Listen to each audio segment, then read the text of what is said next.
So রোজা মোবারকের ভিজিটের পরের দিন আমার মামা সকালবেলা চলে আসে। আমাকে জাবালে মালাইকা বা উনি যে এরিয়াতে থাকেন সেই এরিয়াটা ঘোরানোর জন্য। মেনলি আমি মামাকে বলি যে মামা আমাকে শিফা কূপের কাছে নিয়ে যাবেন, বিকজ আমি ওখান থেকে একটু পানি নিতে যাচ্ছিলাম। তো মামা আমাদেরকে শিফা কূপের কাছে নিয়ে গেল। এখানে শুধু আমি আর মামাই গিয়েছিলাম। তো দেখলাম যে ওখানে এরকম মানে আটকানো আছে, কিন্তু এটা লাইন আসলে ওখান দিয়ে, কারণ আমাদের যারা আছেন কিছু কিছু বাঙালি ইন্ডিয়ান পাকিস্তানিরা আছে, এরা কি করে এটার মধ্যে ভিতরে ঢুকে গোসলও করে ফেলে, এই অবস্থা।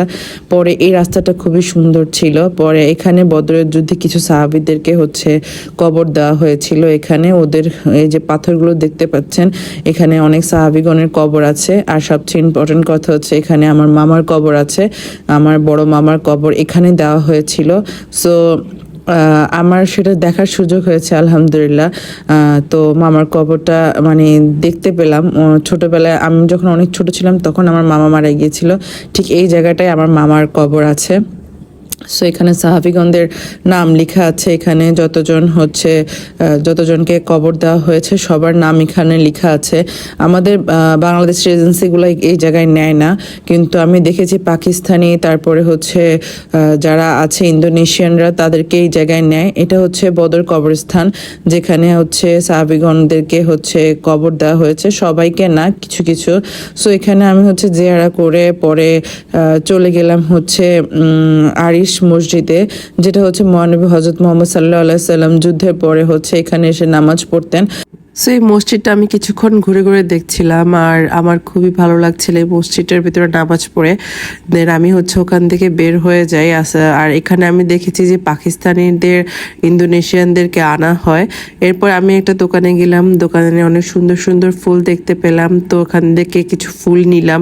ফুল নিয়ে চলে গেলাম জুসের দোকানে, ওখানে জুস আর স্ন্যাক্স খেয়ে আবার রওনা দিলাম যে জাবালে মালাইকার। এই যে পাহাড়টা দেখতে পাচ্ছেন, বালুর পাহাড়, এখানে আশেপাশে সব পাথরের পাহাড়, শুধু এটাই বালুর পাহাড়।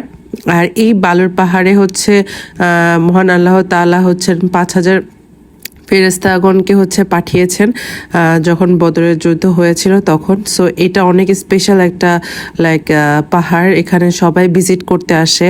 আর এখানে আমার মামা বলল যে মামা যত বছরই ওইখানে আছে, সো তত বছরই দেখছে যে এই বালুর পাহাড় শুধু বড়ই হচ্ছে, এটা ছোট হচ্ছে না।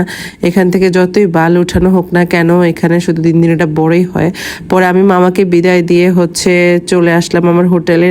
মামা নিজেই নামিয়ে দিয়ে গিয়েছে। পরে আমাদের এখানে লুলু মার্কেট ছিল আমার হোটেলের খুব কাছে, ওখান থেকে আমি কিছু ছোটোখাটো মানে শপিং করলাম, যেগুলো আমার প্রয়োজন ছিল। আসলে প্রয়োজন বলবো না, আমি বলবো যে এগুলো হয়তো খরচ, কারণ আমি সব স্ন্যাক্স আইটেমে নিয়েছি, বিকজ আমার কাছে মনে হয় যে বাইরের দেশে আমার কাছে এইসব চকলেটস, তারপরে বিভিন্ন ড্রাই ফ্রুটস, এগুলো অনেক বেশি মানে পছন্দ। সো এগুলোই কিনেছি। কেনার পরে আবার হোটেল থেকে বের হয়ে গেলাম আসরের নামাজের উদ্দেশ্যে। পরে আরেকটু ঘুরে ঘুরে মানে দেখতে দেখতে মসজিদের দিকে যাচ্ছিলাম। আমি আরও ভিডিওতে বলেছি যে আমি আসলে এই রাস্তা দিয়ে যাওয়া আসা করেছিলাম। তো এখানে আসলে জায়গাটা খুবই সুন্দর, আর আমি প্রতিদিনই এখান দিয়ে যাওয়া আসা করি। সো এটা ছিল মেবি পরের দিনের ক্লিপ। আমি আরও ভালো করে সব কিছু দেখে যাচ্ছি, বিকজ আমাদেরকে আবার ব্যাক করতে হবে, মক্কার দিকে যেতে হবে। সো আমি বিকালের দিকে নামাজ পড়ার আগে এখান দিয়ে যাচ্ছিলাম, আর তখন রোদ পড়ে গিয়েছিল, যেহেতু ছাতাগুলো বন্ধ করে দিচ্ছিল। আর এই যে আবার যখন মানে প্রয়োজন হয় তখন ওরা এটা খুলে দেয়। মেইনলি ফজরের পরে খোলে, আবার মাগরিবের আগে বন্ধ করে দেয়। আর এটা কুবা রোড, যেটা কুবা মসজিদের দিকে যাওয়ার সময় পড়ে। তো আমরা কুবা শপিং মলে গিয়েছিলাম, ওখান থেকে কিছু জুয়েলারি শপিং করেছি। আর এগুলো ছিল স্টেনলেস স্টিলের, মানে কালার উঠবে না। সো আমি এই টাইপের কিছু রিং নিয়েছি, তারপরে ব্রেসলেট নিয়েছি। নেওয়ার পরে আসরের আজানের সময় হয়ে গিয়েছিল। পরে কুবা মসজিদ যেহেতু কাছে ছিল, তো ওখান থেকে আপনি গাড়ি টাড়ি পেয়ে যাবেন, 10 রিয়াল করে নিবে প্রতিবার। তো আপনার প্রতিবার খরচ হবে আর কি। কিন্তু আপনি যদি হাঁটতে পারেন তাহলে হেঁটেও যেতে পারেন। যেহেতু অনেক টায়ার্ড ছিলাম, সেহেতু আমি আর হাঁটাহাঁটি করি নাই বেশি একটা। আর ওখানে আমরা আসরের তারপরে মাগরিবের, এরপর হচ্ছে এশার নামাজ আদায় করব, সেজন্য হচ্ছে গিয়েছি। আর কুবা মসজিদটা হচ্ছে পার্সোনালি আমার খুবই পছন্দ, আর আমার খুবই ভালো লেগেছে কুবা মসজিদটা, বিকজ কুবা মসজিদটা এমন একটা জায়গায় হচ্ছে মানে তৈরি করেছে যে জায়গাটায় মানে চারপাশটা খুবই খোলামেলা, তারপরে হচ্ছে এত সুন্দর সানসেট হয়, ভেতরেও অনেক সুন্দর লাইটিং করা। মানে এখানেও মসজিদের ভেতরে অত বড় না, আমি আসলে মেয়েদের সেক্টরে যেহেতু ঢুকেছি, আমি ছেলেদের সেক্টরের কথা জানি না। এখান থেকে একটু ছেলেদের কিছু অংশ দেখা যায়, বাট ওই রকম ভাবে না। তো প্রতিবার ব্রেকের পরে আমি হচ্ছে বের হয়ে হয়ে কুবার মার্কেটে এখানে যাচ্ছিলাম, কিছু না কিছু শপিং করছিলাম। আর এখানে আপনি সব জায়গায় হচ্ছে রোজ আইসক্রিমের দোকান পাবেন, ড্রাই ফ্রুটসের দোকান পাবেন।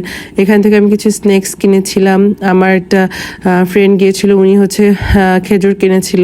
পরে আবার এসে এশার নামাজ পড়লাম।